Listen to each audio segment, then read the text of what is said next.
Kamusta mga kaibigan? Halina at ating pakinggan ang isa na namang kwento na magbibigay sa atin ng inspirasyon, saya at kilig. Pero kung bago ka pa lang sa aking channel, pakiclick ang subscribe button, pati na rin ang bell icon para lagi kang updated sa parating pa na upload. Jason, I need to ask you something. Sumilip si Ashley sa pintuan ng opisina ng binata. May kausap ito sa telepono pero tamango ito sa kanya para pumasok siya. Umupo siya sa isa sa mga upuan sa harapan ng mesa nito. Pinanood si Jason. Nakangiti ito sa sinasabi ng kausap, showing a perfect set of white teeth. She loved the way his mouth seemed to curve sa corners kapag humingiti ito. Sure, gamitin mo na lang yung isa kong parking slot sa basement 2 and you come up here. Sabi nito sa kausap bago ibinaba ang telepono. Yes. Sandaling itinaas nito ang tingin sa kanya bago ibalik ang kalahati ng atensyon sa mga papeles sa harapan. Why won't you look at me? May ayaw ka ba sa mukha ko? Sinabi niya ang unang tanong na pumasok sa kanyang isipan. That seemed to get his attention. Pumunta ka ba rito para itanong yan? No, naisip ko lang itanong ngayon. Sasagutin mo ba ang tanong ko? Nagkunot na naman ang noon nito. And can you please stop frowning at me? Do you think I'm really ugly? Nagbuntong hininga ang binata. Hindi na nito alam ang gagawin sa dalaga. May mga nagbago sa kanya na nakarang araw. Dumating siya sa opisina looking like some chick professional in her business suits, but she changed. Lately, she always seemed to be baiting him somewhat. Kaya niyang i-handle ang chick professional, pero ang Ashley nitong huli, God, how do you stay indifferent to someone so beautiful? On the contrary, I think you are very beautiful. Amin ito. Ngumiti siya na pinakamatamis niyang ngiti. Thank you. I think you are beautiful too. Natigilan sila pareho. Nangyari na yon. Memories ng ibang panahon ng isang kainan kung saan sila nagpalitan ng ganoong linya. Jason, do you think we will ever fall in love with each other? Tanong iyon ni Ashley noon, isang 17-year-old na kolehiyala na nanghihingi ng assurance. Nagkatitigan sila sa pinagsaluhang alaalang iyon. Bumukas ang pinto ng opisina. Napapitlag sila pareho sa tunog na iyon and the moment was gone. Pumasok ang isang babae sa tingin niya ay kasing edad ni Jason. She was a handsome woman in a very aristocratic way. Makikita na may dugong Espanyol sa mga mata at hugis ng ilong nito. Hi Jace! Tumayo ang binata. Janice! Nakangiti rin sana siya para makibate sa dumating pero nag-freeze ang ngiti sa labi niya nang marinig ang pangalan nito. Janice, hindi niya makakalimutan ang pangalang iyon. Janice of that phone call, nanlamig ang mga kamay niya. Hindi nakalagpas sa pansin ni Jason ang pagkawala ng kulay sa kanyang mukha na pumasok ang bisita nito. Sa pagkakaalam nito ay hindi naman magkakilala ang dalawa, kaya hindi nito maintindihan kung bakit parang nakakita siya ng multo. I'm sorry, I didn't realize you have a guest. Sabi ni Janice na ang ibig sabihin ay si Ashley. It's okay, sagot nito. Janice, I'd like you to meet the assessor of Star Hotels, Ashley Fernandez. Ashley, this is Janice. Anyong nag-isip ang panauhin. Ashley Fernandez, you said? Tumingin ito kay Jason bago ibaling muli ang tingin sa dalaga. Your name sounds awful familiar. Let me see. Her mouth dropped open nang mukhang maalala nito kung sino siya. Alam ng lalaki exactly kung ano ang tumatakbo sa isip ni Janice. Gusto na nitong ibahin ang usapan dahil mukhang hindi na komportable ang dalawang babae na nagtitinginan na parang nagsusukatan ng sandaling iyon. Oh, but you look exactly as I imagine. Komento ni Janice sa tonong hindi nagkakaila kung ano rin ang nararamdaman nito sa dalaga. Hindi nakalagpas sa intindi ni Ashley ang negatibong implikasyon ng sinabing iyon ng babae.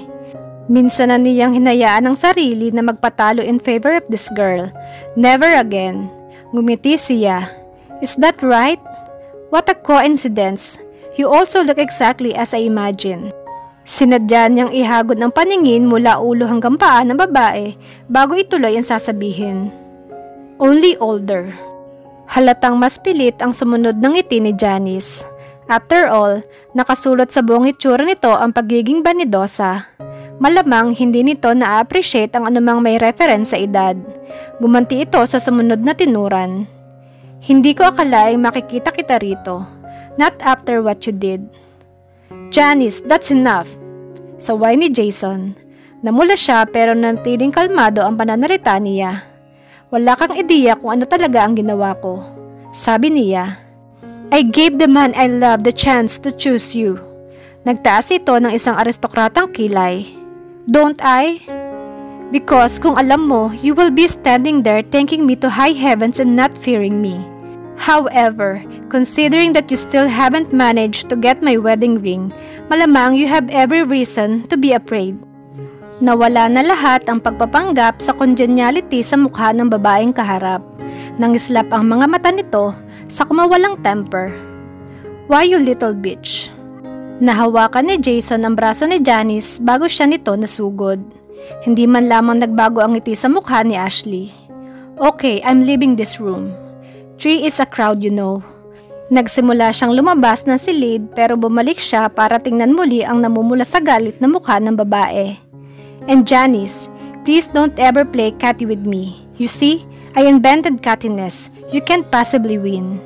Sinara niya ang pinto bago pa makapag-react sa sinabi niya ang dalawa sa loob. Sumandal siya sa isinaradong pinto. Feeling suddenly tired. It's been a long time since she last lost her temper. Binitiwan ni Jason ang braso ni Janice. Can you please tell me what that was all about? Ako? Tinatanong mo ako? How about you? Tell me what that was about. Ikaw ang nagsimula ng gulo, Janice. You and your insinuations. Napikon na rin ito. Don't tell me ang babaeng yun pa ang kakampihan mo. I'm not taking sides, but don't you ever call Ashley a bitch again. Understand? Mapait ang sunod ng ngiti ng babae. Ah, so that's it. Yun pala ang kinagagalit mo. Tell me, Jason, bakit sa dinami-dami ng nakita kong babae na dumaan sa buhay mo ay wala kang sineryoso? And why all these years, kahit ipinagduduldulan ko na ang sarili ko sa'yo, kahit anong tiyaga kong maghintay in between your women, waiting for you to realize that ako pa rin talaga ang gusto mo, bakit I am still just a friend? Janice, simula nito. Don't say anything, alam ko na. You are going to tell me again na mas mabuting magkaibigan na lang tayo. Dapat paniwalaan na lang kita. Dahil alam ko how you were sa mga babaeng lumagpas pa sa pakikipagkaibigan sa'yo. Love them and leave them, thinking they were lucky just to have the chance to be loved by Jason Miranda. But you know what I think now? I think you're still madly in love with that girl. Hindi pa rin alam ni Ashley kung ano ang papel ni Janice sa buhay ni Jason ngayon. According sa kanyang mga sources, mga taong tinatanong niya ng pasimple. Magkaibigan lang ang dalawa although hindi dahil yon ang gusto ng babae. At dahil halata rin niya na iba ang gusto ng Janice na iyon, she dressed up with a vengeance para sa Thursday dinner nila ng binata. Makikita sila ni Jason sa Paparazzi, isang Italian restaurant sa Makati Shangri-La for dinner. Sa mismong hotel na iyon siya nakatira sa duration ng stay niya sa Pilipinas. Wala na kasi siyang matitirahan. Ang bahay nila sa Alabang ay ipinagbili na mula na magdesisyon ang ama na sa Amerika manirahan. Nakita niya kagad ng binata nang pumasok siya ng restaurant. Nagpalit ito ng damit into something casual. He looked so much younger, so much like the Jason she first in love with. Her heart was pounding in her chest, lalo na nang tumingin ito sa kanya. She was glad na katamtaman lang ang taas ng sapatos niya dahil kung hindi, baka hindi na siya makakalakad pa. Tumayo ito para pa-open siya. Matapos mag-order ay sinimula na niya magtanong ng tungkol sa businesses at further plans nito. Matamang inobserbahan ito ng dalaga habang nagsasalita. Confident ito habang sinasagot ang mga katanungan niya. Hindi naman siya nasurpresa na mukhang alam nito down to the last details ang tungkol sa lahat ng businesses nito, pati na rin ang mga subsidiaries. Natatandaan niya na halos photographic ang memory nito, kaya hindi nito kailangan ng notes para sa mga financial figures at iba pang data. Kagaya ng sinabi niya, well-documented ang lahat ng transactions at procedures ng kumpanya nito, kaya hindi pa nai-serve ang pagkain nila ay tapos na ang official na pakay niya sa lalaki. May gusto siyang itanong pero uminom muna siya ng red wine bago siya nagkalakas ng loob. Jason, are you happy? Tiningnan nito ng diretso ang kanyang mga mata habang sumagot. She had the beautiful eyes. Deep dark eyes framed by really long lashes. Those eyes haunted him night after night. Tinanong siya nito kung masaya ba ito. Unang pagkakataon yata na may nagtanong rito ng ganoon. Everybody was interested sa lahat na yata ng bagay tungkol sa buhay nito except his happiness. Despite himself, he started warming up a little towards Ashley. Maingat pa rin ito sa pagsagot. I suppose I have everything I want. Anito. Tumango-tango siya bago uminom ulit ng wine. I'm glad. Ibinaling niya ang tingin sa kabilang mesa para hindi makita ni Jason na naiiyak siya sa sagot nito. Stop being so emotional. You're a seductress, hindi isang martyr sa telenovela. Sita niya sa sarili. Nakangiti na siya nang muling humarap sa ka-dinner. Mabuti na lamang at naligtas siya sandali sa paggawa ng conversation ng pagdating ng order nila. As it turned out, mali ang kanyang in-order. Sa sobrang pagka-preoccupied niya, hindi na niya naibilin sa waiter na tanggalin ang bacon sa paborito niyang pasta dish. To top it all, sandamakmak pa na malalaking himay na bacon, imbis na bits ang nakalahok sa sauce. Semi-vegetarian siya since high school. Hindi siya kumakain ng pork, beef at chicken. Seafood lang at gulay ang kinakain niya. Do you want to order again o palit na lang tayo ng pasta? Have fettuccine in pesto sauce. Alok ni Jason nang mapansin ang nilapag na pagkain sa harapan niya at ang reaksyon sa kanyang mukha. I will trade pero okay lang ba? Actually ay hindi naman siya masyadong gutom at pwede rin mag-order na lang ulit. Pero feeling niya mas intimate kung kakainin niya yung order nito. Besides, ginanahan siyang kumain sa ideyang naalala nito na hindi siya kumakain ng karne. Nagpalit sila ng pagkain which signaled a temporary truce of sorts lalo na sa parte ng binata. Malabang ay epekto na rin ng red wine na pangalawa o pangatlong baso na nito. Nag-loosen up ito at mukhang his guard was down ng kaunti. Iyon ang pagkakataong hinihintay ni Ashley. Unconsciously ay napangiti ito habang tinitingnan ang kumakaing dalaga. Kahit ang simpleng akto kasi ng pagkain ay sexy pag siya ang gumagawa. What? Ganting ngiti niya nang mahuli itong nakatingin. And then bigla siyang may naisip. Oh my God, is that a smile? I can't believe you are actually smiling at me. Natawa ito. And to think, akala ko nagbago ka na. You are still crazy as ever. Ibig bang sabihin noon, hindi mo na iniisip na I am the bitch from hell? Bahagyang nawala ang ngiti nito. I have never thought of you that way. You might be a lot of things but never that. May warm na kumalat sa loob ni Ashley sa tinurang iyon ng dating kasintahan. Thank you, but then again, hindi mo naman alam kung anong iniisip ko about you right now. O baka magbago ang isip mo about me. Pilyang biro niya na nagiging mas madaldal na rin kaysa normal matapos ang ilang baso ng red wine. Mababa talaga ang tolerance niya sa alcohol. Don't push it, Ashley. Are you getting drunk on red wine? May pagdududang tanong nito. Of course not. Totoong hindi siya masyadong lasing pero mas magandang paniwalaan nito na lasing na siya para bigyan nito ng excuse ang pagiging flirtatious niya. Then do you have any idea what you are telling me? Of course. Ita-translate ko pa para sa'yo. Ang ibig sabihin ng sinabi ko, I find you are really really sexy. Tinanggap na nito ang katotohanan na tao lamang ito at mahirap i-resist si Ashley kapag siya ay nasa ganitong playful mood. Oh Lord, you are drunk. Not yet. To emphasize her meaning, niyaya niya ito sa Conway's Bar ng Shangri-La para sa after-dinner drink. Pumayag ito. Ano ba ang mawawala? After all, may iba na itong resolve. Hindi na nito pipiliting iwasan siya sa ngayon, pero walang emotional involvement na kasali rito. He could enjoy this night and forget all about it the next day. Maghahating gabi na nang ihatid nito sa silid ang dalaga. Please stay. Paglalambing niya nang nasa tapat na sila ng pinto ng kanyang silid. He stiffened. Hindi hanggang dito ang plano nito. No.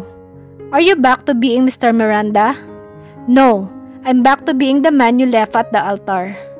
Hindi na sana iyon ang sasabihin ni Jason, pero kailangan din itong palalahanan ng sarili. Parang binuhusan ng malamig na tubig na wala ang pagkatipsi ni Ashley. Sinasabi mo lang yan dahil natatakot ka. Hindi nito aaminin kung gaano katotoo ang sinabi niya. Anong dapat kong ikitakot, Ashley? Itinaas niya ang kamay sa batok ng binata. You are afraid because you want me as much as I want you. Inalapat niya ang labi sa mga labi nito pero hindi lubusan. Their lips were separated by a mere breath. Pwede nitong sabihin na presumptuous siya. In fact, pwede nitong sabihin na she could go to hell with her crazy ideas. Pwede rin tumalikod na lang ito at iwan siya para kinabukasan ay pwede nitong malikan ang pagiging indifferent. But God help him. He groaned and closed the distance between their lips. Hindi niya alam kung kanino nanggaling ang tunog na iyon, kung sa kanya o kay Jason. She had wanted to feel this too much, wanted so much to be kissed by him again. She had longed and craved for the feeling of his lips against her. The remembered feel of his tongue tasting hers. Isang bahagi niya ang hindi makapaniwalang hinahalikan siya ng lalaki pero nang hawakan nito ang likod ng leeg niya para palalimin pa ang halik na iyon, wala na siyang kapangyarihan mag-isip pa ng kahit ano maliban sa sari-saring sensation na bumabalot sa kanya. They stumbled inside the room to her bed. Each movement was urgent and tender and princess and sweet. His mouth moved towards her neck as his hands caressed her shoulder as he loosened the strap of her top. He lowered her on the bed and kissed her tenderly. She became impatient with her need to touch him, even as she gasped in pleasure that he was giving her. She clutched at his shirt and he assisted her in his effort to take it off. Soon they were both naked, skin against burning skin. Marahang hinalikan ni Jason ang noo ni Ashley when they both gained control of their breathing. How he loved this girl. Nagulat siya sa realisasyong iyon. Sa isang banda, hindi niya alam kung paano nangyari na sa kabila ng mga bakod na ipinalibot niya sa sarili, ay minahal niya ulit ang dalaga. O marahil, he had never stopped loving her. On the other hand, hindi niya alam i-handle ang nararamdaman. Siya si Jason Miranda, one of the country's most successful businessmen. At a total loss, nabubwisit siya sa nararamdaman. Naalala niya kasi sa unang pagkakataon na naramdaman niya ang ganito para kay Ashley. She left him devastated and hurt beyond anything he imagined. Iba ang plano niya.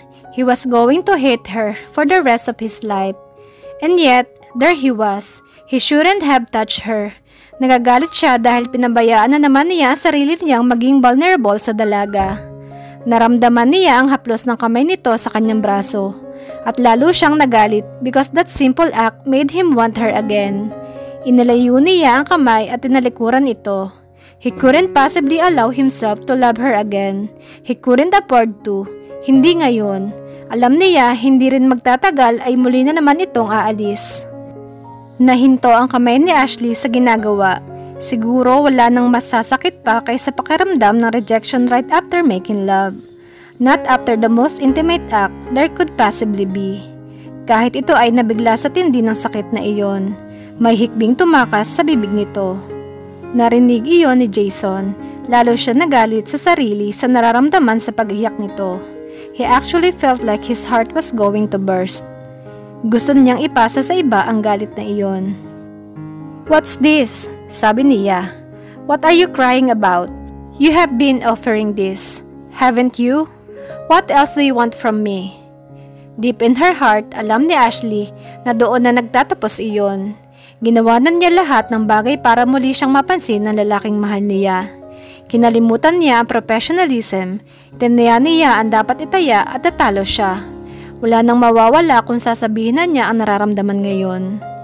"I just want you to love me. Yun ang ginusto ko dati, yun pa rin ang gusto ko ngayon." Mahinang hikbi niya. "Ayoko ng tingi, I wanted all of your love." "Pero alam mo na yon. Natatandaan mo ba ang sinulat ko sa'yo? Naghintay ako, Jason, sa pag-asang pupunta ka sa akin at sasabihin kaya mong ibigay sa akin iyon in your own terms. You seem ready to give me everything, including your name. Lahat maliban sa buong pagmamahal mo. I waited and waited, Jason. Napaharap ito sa kanya. May hindi ito naiintindihan sa sinabi niya. What? Ashley? What in God's name are you talking about? Hindi niya naintindihan na totoong paggalito ang nag-udyok sa tanong na iyon. Inassume niya na isa na naman iyon sa mga sarkastikong komento ng binata. Kaunting pride na lang ang natitira sa kanya. Yun na lang ang pwede niyang pagkuhanan ng lakas. Bumangon siya mula sa kama, dala ang kumot para ipangtakip sa katawan at patakbong lumabas ng silid. Ashley, wait! Narinig niya ang tawag ni Jason, pero hindi niya ito pinansin.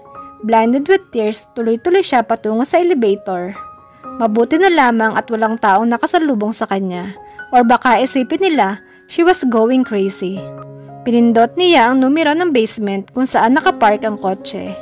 Hindi niya pinansin ang may tanong na tingin ng car park guard sa kanyang itsura nang buksan niya ang bintana ng sasakyan para iabot ang pre-parking stub.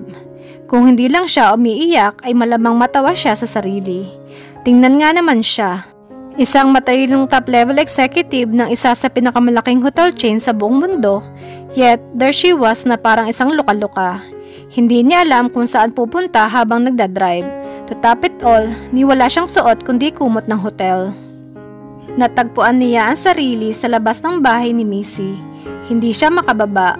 Ano na lang ang sasabihin ng mga tao sa bahay ng kaibigan kung malabasan siya na nakabalot ng kumot. Nasa hotel room ang cellphone niya. Bakit ba in the most devastating moments of her life ay parati siyang walang dalang cellphone? Nakita niya na nagbukas ang gate at ibinaba niya ang bintana ng kotse para tawagin ang kung sino mang nagbubukas niyon. Isang medyo familiar na figure ang lumabas doon. Humakbang ito papalapit sa sasakyan niya, mukhang inaaninag din kung sino ang nakasakay rito. Ashley, is that you? It took a moment bago nag-register sa kanya kung sino ang lalaki.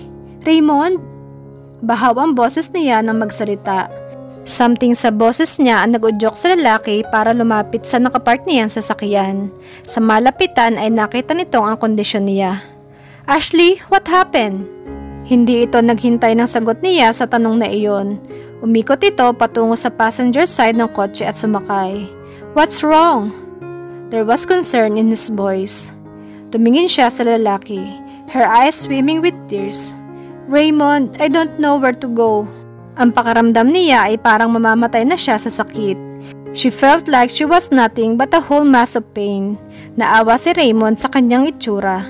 Mukha siyang bata na nawawala. Niyakap siya nito. Shh! Alo nito. Come on, it couldn't be that bad. Gusto mo punta na lang tayo sa bahay ko kasi wala naman dito si Missy?